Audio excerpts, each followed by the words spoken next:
우리 엄마 죽인 새끼가 웃으면서 지나가는 걸 볼 수밖에 없는 이유. 요즘 창원 얘기 들어보면 진짜 예측 불가한 일들이 너무 많음. 특히 음주운전 관련해서는 전국에서 두 번째로 사망자가 많이 나는 도시임. 5년간 25명이나 숨졌다는 거. 25년 4월 저녁 자전거 타고 집으로 가던 70대 여성이 있었음.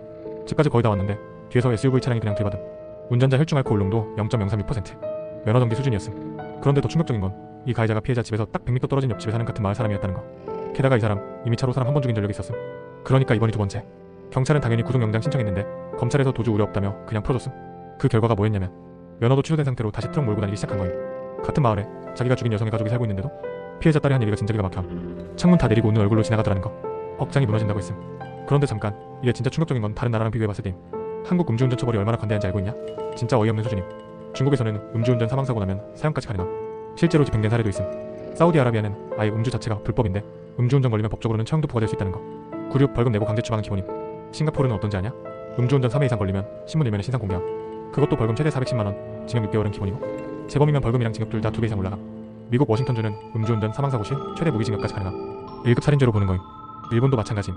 최근에 6살, 7살 아이들 죽인 61세한테 징역 4년 때렸음. 그것도 주변 사람들까지 처벌함. 차량 제공자, 동승자, 술 제공한 사람까지 최대 3년 징역. 결과가 어떻게 됐냐?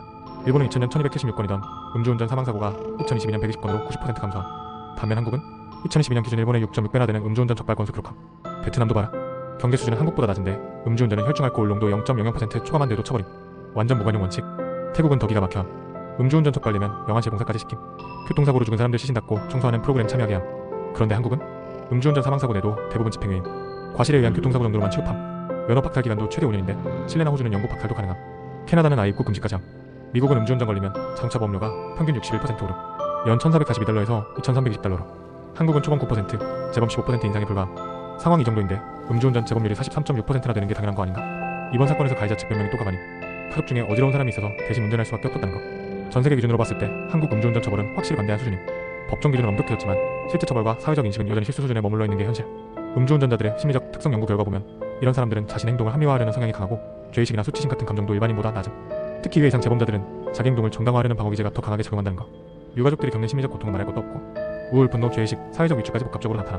그런데 가해자는 웃으면서 유족 앞을 지나간다는 게 현실임. 사법기관의 관대한 처벌이 이런 일들을 반복시키고 있는 거 아닌가 싶음. 차량 압수나 구속수사 같은 강력한 조치들이 있긴 한데 실제 적용은 여전히 미흡한 상황임. 다른 나라들처럼 진짜 강력한 처벌이 필요한 때가 아닌가 싶음. 신상공개, 연구 면허 박탈, 차량 압수 이런 것들 말이야. 이런 사건 보면서 드는 생각이 진짜 피해자는 두 번 죽는다는 거임. 한 번은 사고로 또 한 번은 사법부의 관대함으로.